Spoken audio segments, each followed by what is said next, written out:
Olá, boas-vindas a mais uma conversa aprofundada aqui no The Deep Dive. Hoje vamos dar uma olhada numa lei brasileira específica, a Lei número 6.496. Ela é de 7 de dezembro de 1977. Nossa fonte principal é o texto oficial da lei mesmo, e a missão aqui é entender duas coisas que essa lei criou. A famosa ART, que é a Anotação de Responsabilidade Técnica, e também a autorização para criar uma mútua de assistência profissional. Isso para engenheiros, arquitetos e agrônomos. Parece meio curioso, né?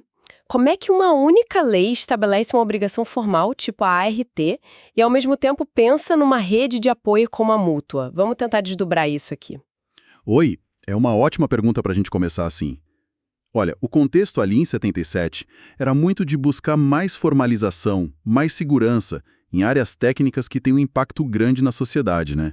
Engenharia, arquitetura. Uhum. Definir direitinho quem é o responsável por uma obra, por um serviço técnico, era assim fundamental. E ao mesmo tempo já existia um movimento dentro das categorias para criar mecanismos de solidariedade, de suporte mútuo. Entendi. A Lei 6.496 tentou justamente isso. Amarrar essas duas pontas. A responsabilidade, digamos, para fora, para a sociedade, e o amparo dentro da própria categoria profissional. Certo. Então vamos por partes. Começando pela responsabilidade. A ART. O que ela é, assim, na prática? A lei fala logo no artigo 1º que todo contrato, seja ele escrito ou até verbal, para executar obra ou prestar serviço nessas áreas, fica sujeito à ART. Exatamente. Isso quer dizer que, na teoria pelo menos, nenhum projeto, nenhum serviço técnico dessas áreas poderia ir para frente sem essa anotação. Então, basicamente, qualquer coisa que um engenheiro, arquiteto ou agrônomo fizesse contratualmente precisava disso. Sim, o propósito central, que está lá no artigo 2º, é definir legalmente quem são os responsáveis técnicos por aquele empreendimento específico. Isso cria um vínculo formal, né?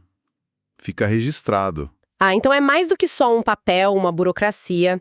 É um jeito de identificar e vincular legalmente a pessoa ou a empresa ao projeto. Isso foi uma mudança grande na época? Com certeza. Traz uma clareza, sim, fundamental. A ART vincula o profissional ou a empresa àquele projeto, não só perante o cliente, mas perante a lei, perante os órgãos de fiscalização como o CREA. E como funcionava esse registro? Tinha que ser registrado no Conselho Regional, no CREA, né? Pelo profissional ou pela empresa, e tudo isso seguindo as normas que vinham do Conselho Federal, o CONFEA.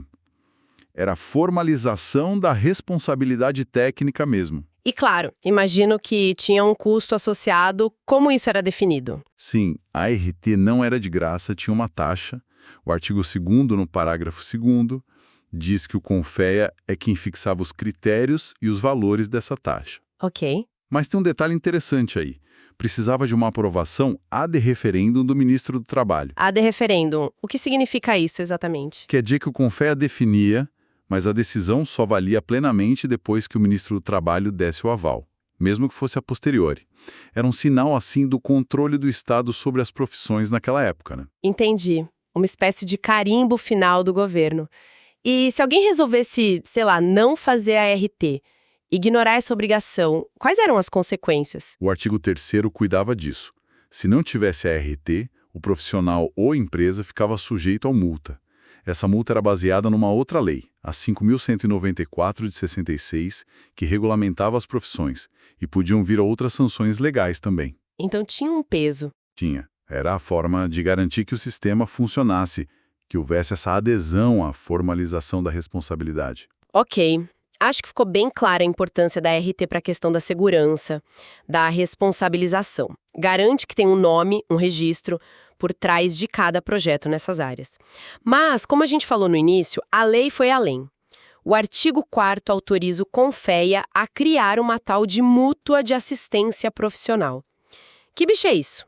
O que seria essa mútua? A mútua, a ideia era ser uma espécie de associação de assistência mútua para os profissionais que estavam registrados nos CREAs. Ela funcionaria sob fiscalização do Confiea. Uma associação? Tipo um clube de benefícios? Quase isso, mas com um caráter mais assistencial e regulamentado. A ideia era criar um fundo coletivo, sabe? Uma rede de suporte financeiro e social, mantida e gerida pela própria categoria, mas dentro de um marco legal definido pela lei e com supervisão do Confiea. Uma rede de segurança interna para a categoria, então. E como ela se organizaria na prática? Tinha uma estrutura definida? Tinha, sim. O artigo 4º, no parágrafo 1º, previa que ela teria personalidade jurídica e patrimônio próprio. Ou seja, não era um departamento do Confiea, era uma entidade separada. Ah, importante isso. Tinha autonomia. Exato. A sede seria em Brasília, vinculado ao Confiea, mas com representações regionais, junto aos CREAs. Essa estrutura buscava dar uma certa autonomia operacional. Embora, claro, a supervisão geral e algumas aprovações importantes, como a do regimento interno. O regimento. As regras de funcionamento. Isso. Esse regimento precisava ser aprovado pelo ministro do Trabalho, depois de passar pelo Confiea.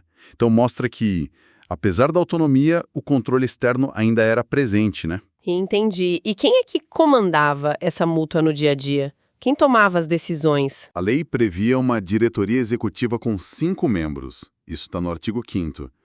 E a composição dessa diretoria já mostra um pouco o equilíbrio de forças, ou talvez um desequilíbrio, né? Como assim? Eram 3 membros indicados pelo Confiea, o Conselho Federal, e 2 indicados pelos CREAs, os Conselhos Regionais. E mais, o próprio diretor-presidente era um dos indicados pelo Confiea, conforme o artigo 6º. Ah, então o Confiea tinha mais peso na diretoria, claramente. Sim, o órgão federal tinha a maioria e a presidência. Tem um detalhe nos artigos 7º e 8º que me chamou a atenção. O mandato dos diretores era de 3 anos e sem remuneração. E para tirar um diretor do cargo, precisava de 2/3 do plenário do Confiea numa reunião secreta. Essa combinação é curiosa, né? Trabalho voluntário, mas com uma proteção grande no cargo. O que isso sugere? É uma configuração interessante mesmo. O fato de não ter remuneração pode apontar para um ideal de serviço à categoria, algo mais associativo, talvez, menos empresarial. Uhum. Por outro lado, essa dificuldade para destituir um diretor buscava da estabilidade, né? Talvez proteger a diretoria de pressões políticas, internas ou externas. Pode ser visto como uma tentativa de garantir autonomia e foco na missão da mútua. Mas, claro, também levanta questões sobre profissionalização da gestão, né? Ser voluntário tem limites. Verdade. Bom, e para essa diretoria toda operar, e principalmente oferecer os benefícios que eram o propósito da mútua, de onde vinha o dinheiro? Como ela era financiada? Aí que está a conexão chave com a primeira parte da lei, a ART. O artigo 11 detalha as fontes de receita, e a principal delas era uma fração da taxa que era arrecadada com cada ART registrada.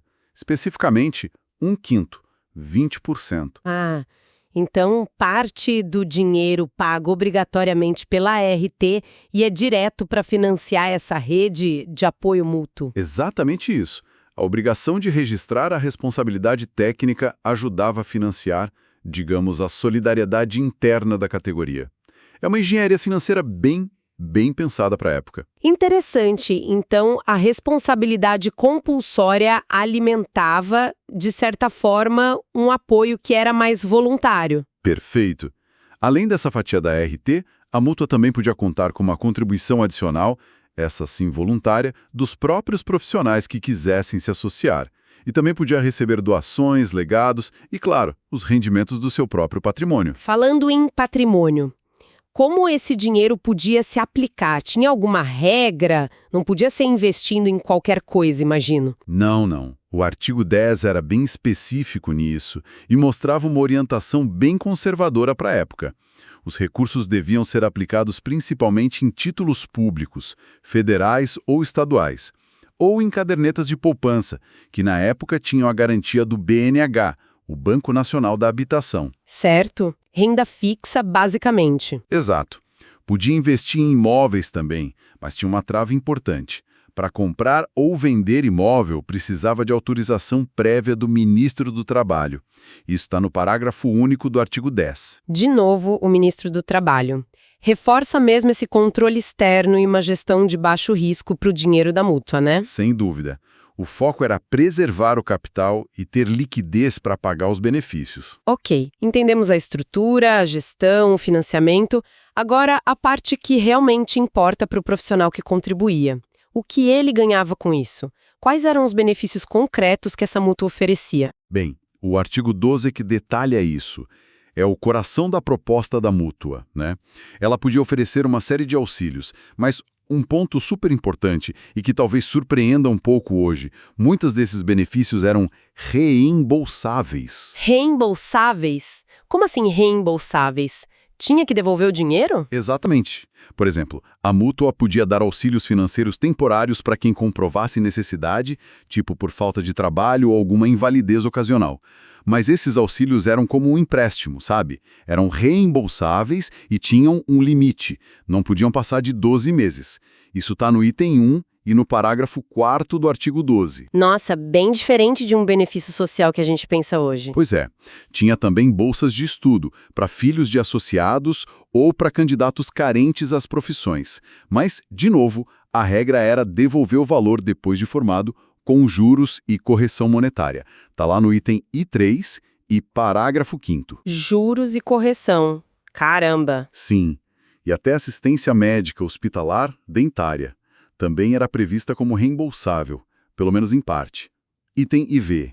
Isso muda bastante a percepção. Qual era a lógica por trás dessa ênfase toda no reembolso? Não era para ser uma ajuda? É uma questão central para entender a filosofia da mútua. Sugere que ela não foi pensada como um sistema de caridade ou de bem-estar social puro e simples. Era mais um fundo de apoio mútuo mesmo, quase um empréstimo solidário para momentos de aperto. Entendi. Reflete talvez um princípio forte de autossuficiência, de responsabilidade individual, mesmo dentro do coletivo. O apoio existia, mas com a expectativa de que, assim que a pessoa pudesse, ela devolveria para o fundo, para que outros pudessem usar. Mas tinha algum benefício que não precisava devolver? Tinha sim. O pecúlio, por exemplo.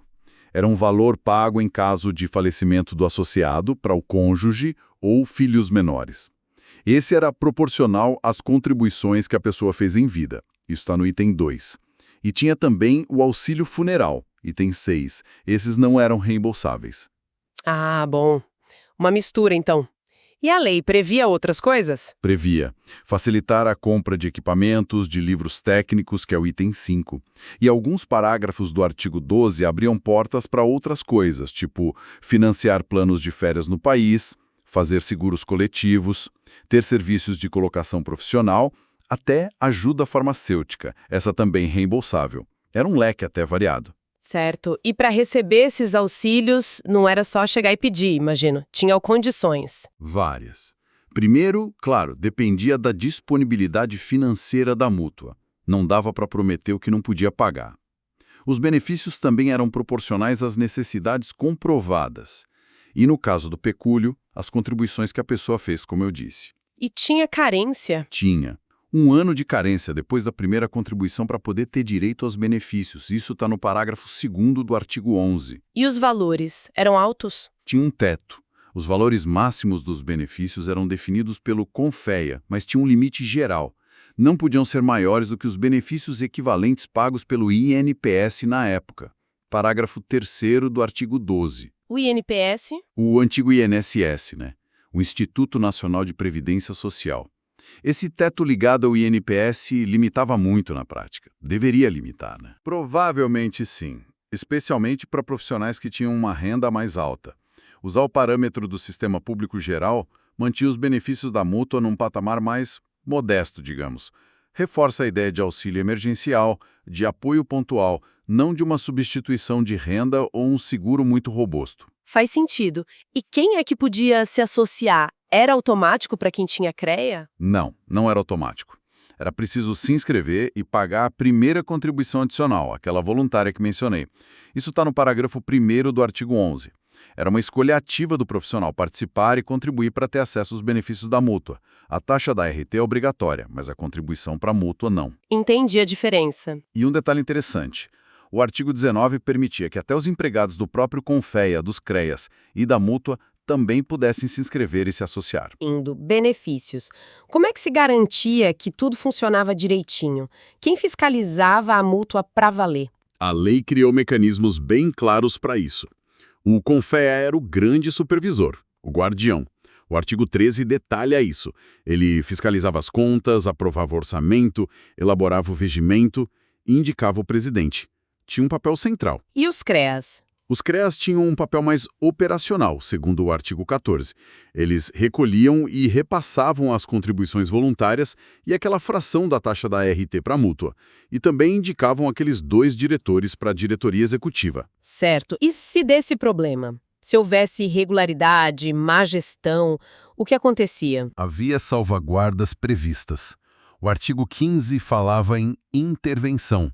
O Confe podia intervir na mútua se encontrasse irregularidades, e em casos mais graves, a intervenção poderia vir até do ministro do Trabalho. Intervenção mesmo. E dava para recorrer das decisões? Dava. Tinha um sistema de recursos. Se a mútua tomasse uma decisão que o associado não concordasse, cabia recurso para o Confe. Isso está no artigo 17. E se a decisão fosse do próprio Confe sobre a mútua, cabia recurso para o ministro do Trabalho, artigo 18. E importante, esses recursos tinham efeito suspensivo. Efeito suspensivo. Quer dizer que parava tudo enquanto o recurso era analisado? Exatamente. A decisão ficava suspensa, não valia até o recurso ser julgado. Era uma garantia importante. E no cenário mais extremo? E se a mútua quebrasse? Fosse a falência? O que acontecia com o patrimônio, com as dívidas? O artigo 16 tratava disso, da dissolução. Se a mútua fosse dissolvida, os bens dela iriam para o Confe, mas sempre respeitando os direitos que os associados já tivessem adquirido. Ok, os bens iam para o Conselho Federal. Mas aí vem um ponto, muito forte, que mostra o nível de comprometimento do sistema com a mútua. O parágrafo único desse artigo 16 estabelecia que o Confe e também os CREAs responderiam, olha só, solidariamente, pelo déficit ou pela dívida da mútua em caso de insolvência. Uau! Responsabilidade solidária. Isso é enorme. Quer dizer que os conselhos, o federal e os regionais, colocavam o seu próprio patrimônio como garantia da mútua. Exatamente isso. É uma garantia institucional muito rara e poderosa. Mostra o quanto o sistema profissional como um todo se comprometia com a viabilidade e principalmente com a credibilidade dessa entidade de assistência que estava sendo criada. Não era só autorizamos criar, era nós garantimos financeiramente. Impressionante. Bom, então, recapitulando tudo que a gente conversou, essa lei, lá de 77, fez uma costura bem interessante, né? Ela instituiu a ART, que era essa ferramenta para formalizar a responsabilidade técnica, uma coisa obrigatória, e, ao mesmo tempo, usou uma parte do dinheiro dessa obrigação para ajudar a financiar a mútua, que era essa entidade de apoio mútuo com benefícios variados, muitos deles reembolsáveis, como a gente viu, e com uma garantia institucional fortíssima dos conselhos por trás. Perfeitamente resumido. O que é fascinante nessa arquitetura legal é justamente essa interligação que você descreveu. A lei usou, de certa forma, a necessidade social de ter responsáveis claros, a accountability da ART, para viabilizar um mecanismo de solidariedade interna da categoria, que era mútua. É uma engenharia social, digamos, bem interessante para a época. Uma tentativa de fortalecer a profissão em duas frentes ao mesmo tempo. Exato. Fortalecer para fora, perante a sociedade, com a clareza da responsabilidade técnica via ART, e fortalecer para dentro com essa rede de amparo e coesão via mútua. Buscava dar segurança jurídica aos contratos e à sociedade, ao mesmo tempo que oferecia um colchão de proteção social específico, gerido pela categoria, mas dentro de um quadro regulatório e com garantias bem robustas. Entendido. Então, os pontos-chave para quem nos ouve são esses: a Lei 6.496, de 1977, não só tornou a ART obrigatória para definir quem era o responsável técnico em projetos de engenharia, arquitetura e agronomia, como também autorizou a criação da Mútua. A Mútua era essa caixa de assistência, financiada em parte pela própria RT, que oferecia uma série de auxílios, lembrando, muitos reembolsáveis para os profissionais que escolhessem contribuir voluntariamente. Correto. E isso, acho, nos leva a uma reflexão final, talvez um pouco provocadora. A gente está falando de uma lei e de um modelo que foram concebidos lá em 1977, né? Sim, quase 50 anos atrás. Pois é. Aí fica a pergunta. Essa estrutura da Mútua, com esse foco forte em benefícios que eram reembolsáveis, com tetos de valor que eram atrelados ao sistema público da época, com um rol de assistências pensado para aquele contexto específico, como é que essa estrutura dialoga hoje com as necessidades, com as complexidades do profissional do século XXI? Boa pergunta. Como é que esse modelo específico de mutualismo, desenhado há tantas décadas, se compara ou se complementa, ou talvez como ele teve que se reinventar diante dos sistemas modernos de previdência complementar que surgiram, dos seguros privados, das novas demandas assistenciais e profissionais que existem hoje? Fica essa questão sobre a longevidade e, principalmente, a capacidade de adaptação desse tipo de engenharia social ao longo do tempo. Será que o modelo ainda responde bem? Ou precisou evoluir muito? Um excelente ponto para a gente pensar sobre como essas estruturas de apoio profissional evoluem ou precisam evoluir com o tempo. Com essa provocação, então, a gente encerra essa nossa análise da Lei nº 6.496 de 1977. Esperamos que a conversa tenha sido útil para desvendar um pouco a origem e o funcionamento interligado da RT e da Mútua. Obrigada pela companhia e até a próxima.